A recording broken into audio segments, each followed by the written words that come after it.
प्राथमिक व्यवसाय में पशुचारण की बात करें तो आखेट और संग्रहण से थोड़ा ऊपर हटकर मानव ने सोचा कि कुछ जानवरों को पालतू बनाया जाए और उनकी आवश्यकताओं की पूर्ति की जाए और अपनी आवश्यकता पूर्ति को मद्देनजर रखा जाए। जिसमें अपन ने पढ़ा था कि विश्व में 4 सेक्टर ऐसे हैं जहां पर पशुचारण अधिक होता है, जिसमें उष्णकटिबंधीय क्षेत्र, शीतोष्णकटिबंधीय क्षेत्र, मरुस्थलीय क्षेत्र और पर्वतीय क्षेत्र, जिसकी अपन ने चर्चा की थी। उष्णकटिबंधीय क्षेत्र की बात करें तो दोनों गोलार्धों में 5 डिग्री से 30 डिग्री अक्षांशों के बीच, और शीतोष्णकटिबंधीय क्षेत्र की चर्चा करें तो 30 डिग्री से 45 डिग्री अक्षांशों के बीच में ये क्षेत्र पाए जाते हैं। साथ ही मरुस्थलीय क्षेत्रों की बात करें तो थार का मरुस्थल है, कालाहारी मरुस्थल अफ्रीका का है, ये मुख्य पशुचारण क्षेत्र है। साथ ही पर्वतीय क्षेत्रों की बात करें तो संपूर्ण पृथ्वी के जितने भी पर्वतीय क्षेत्र हैं वहां पर पशुचारण कार्य किया जाता है।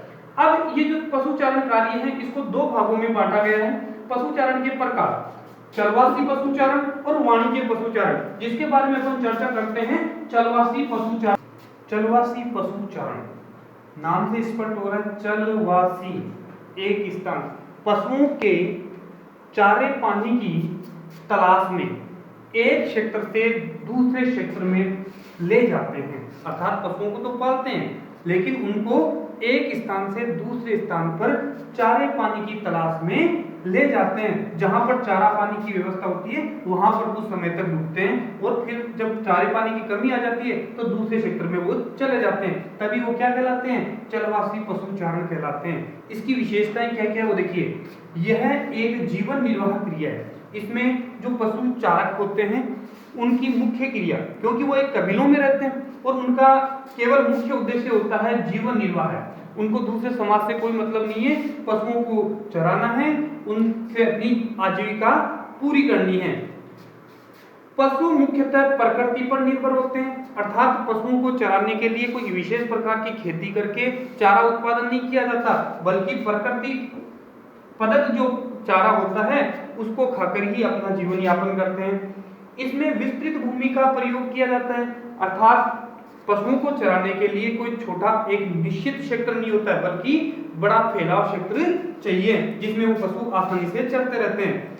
पशु चारक कबीले में रहते हैं। कबीला लगभग अपन सभी जानते हैं, अपना समाज छोटा जिसमें एक ही जाति के समूह के लोग रहते हैं वो पशु चारक, अर्थात ये जो चलवासी पशुचारण वाले होते हैं वो एक कबीले में रहते हैं। यह विधि है वो आदिम है। आदिम की बात करें तो मानव की प्रारंभिक अवस्था से संबंधित होती है, सेम उसी अवस्था में रहते हैं, उनको अन्य समाज से कोई लेना देना नहीं है। पशु चारक ऋतु प्रवास करते हैं। ऋतु प्रवास का मतलब होता है ऋतु के अनुसार प्रवास करते रहते हैं। एक स्थान को छोड़कर दूसरे स्थान पर जाना क्या कहलाता है? प्रवास कहलाता है। अब विश्व के अनेक क्षेत्रों में अलग अलग प्रकार के जीवों को पाला जाता है, जिसके बारे में अपन चर्चा करते हैं। विश्व के पशुपालन क्षेत्र और मुख्य पशु, अर्थात विश्व में सभी जगह समान प्रकार के जीवों को नहीं पाला जाता, क्योंकि इनकी जो अनुकूल स्थिति होती है उसके अनुसार ही ये जीव पाए जाते हैं। दक्षिणी पश्चिमी एशिया तथा अफ्रीका के अंदर सबसे ज्यादा ऊंट पाले जाते हैं और ऊंट वहां का मुख्य पशु है।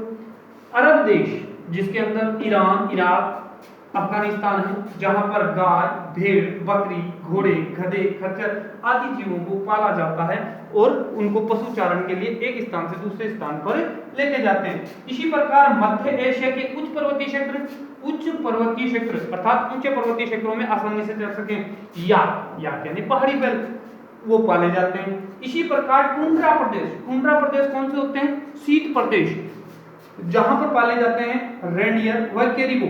ये दोनों ही वर्ड अपने सामने पहले भी आ चुके हैं। आपका दूसरा लेसन था विश्व की प्रमुख जनजातियां, जिसके अंदर आपकी एक जनजाति थी एस्किमो जनजाति, जो अति शीत प्रदेशों में रहती है। वहां पर रेडियर और कैरिबो दोनों के बारे में पढ़ा था। कैरिबो के बारे में पढ़ा था। कैरिबो यानी क्या होता है? 12 सींगा, उसी प्रकार एक जीव है, वो वहां पर पाले जाते हैं।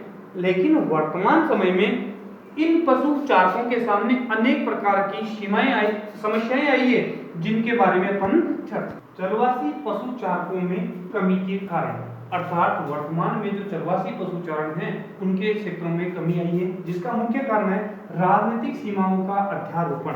आज अपन को पता है पहले जमीनें जो क्षेत्र थे वो वीरान पड़े थे, बड़े बड़े, जिस पर कोई भी प्रकार की सीमाएं नहीं होती थी। लेकिन वर्तमान में राजनीतिक सीमाएं अर्थात अपने अपने क्षेत्रों के अंदर सीमाओं का प्रतिबंधित कर दिया गया है, तो एक क्षेत्र से दूसरे क्षेत्र में जाने में बड़ी समस्याएं आती है। इसकी वजह से चरवासी पशुचारण धीरे धीरे कमजोर होता जा रहा है। नेक्स्ट है नई बस्तियों की योजना बनाना और बसाना। जो चरवासी पशुचारण बड़े क्षेत्रों में होता था, उनको बढ़ती हुई जनसंख्या को सुविधा अनुसार योजनाबद्ध तरीके से उन क्षेत्रों में बसा दिया गया है, क्योंकि अपन को पता है जब जनसंख्या बढ़ेगी तो उनको रहने के लिए क्या चाहिए, जमीन चाहिए, आवास बनाने के लिए, मकान बनाने के लिए जमीन चाहिए, तो वो बस्तियां बन गई। तो बस्तियां बन गई तो वो जो क्षेत्र थे चरवासी पशुचारण चलाने के लिए जो क्षेत्र थे उनके क्षेत्रों में कमी आ गई।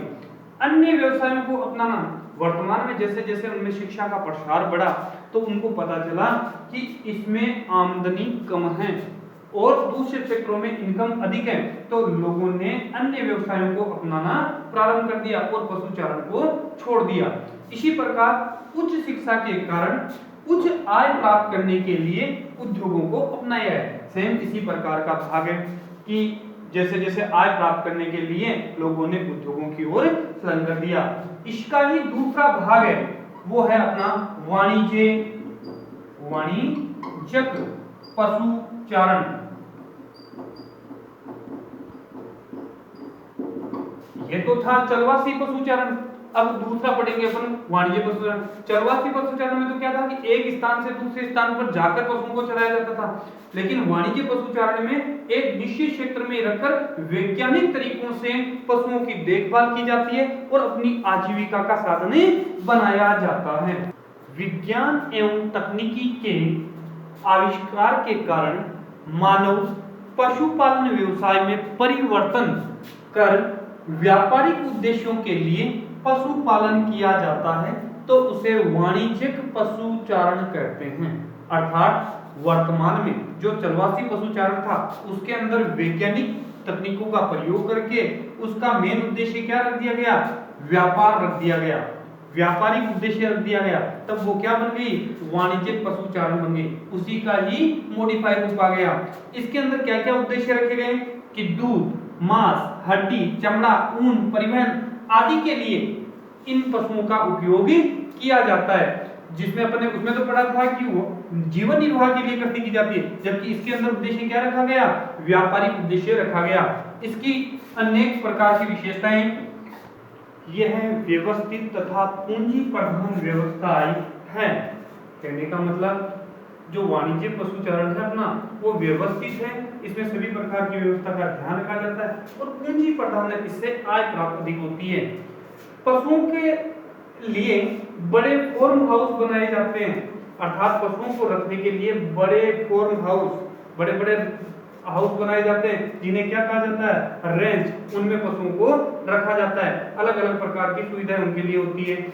अनेक उत्पादों को डिब्बाबंद पदार्थों के रूप में निर्यात किया जाता है। अपन ने पहले ही पढ़ा कि ये वाणिज्यिक है, अर्थात इसको व्यापार के उद्देश्य से किया जाता है। तो इससे जितने भी उत्पाद होते हैं, जैसे आपके मांस है, हड्डियां है, दूध है, ऊन है, उनका प्रयोग किया जाता है। तो खराब होने वाले जो पदार्थ होते हैं उनकी सप्लाई के लिए डिब्बाबंद पदार्थों का प्रयोग किया जाता है।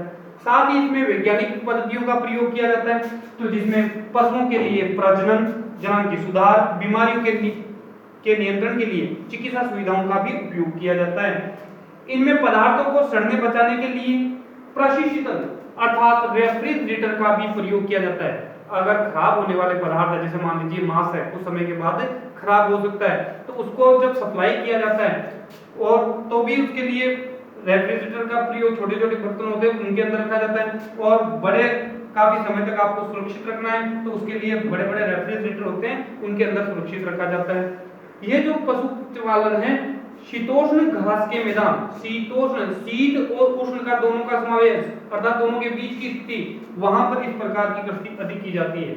लेकिन विद्यार्थियों ध्यान दें, अपन ने चर्चा की चरवासी पशुचारण और वाणिज्य पशुचारण, इनका तुलनात्मक अध्ययन करें। जैसे उदाहरण के लिए इसमें अपन ने पढ़ा कि ये व्यवस्थित तथा पूंजी प्रधान है, जबकि वो क्या थी, जीवन निर्वाह के लिए की जाने वाला व्यवसाय था।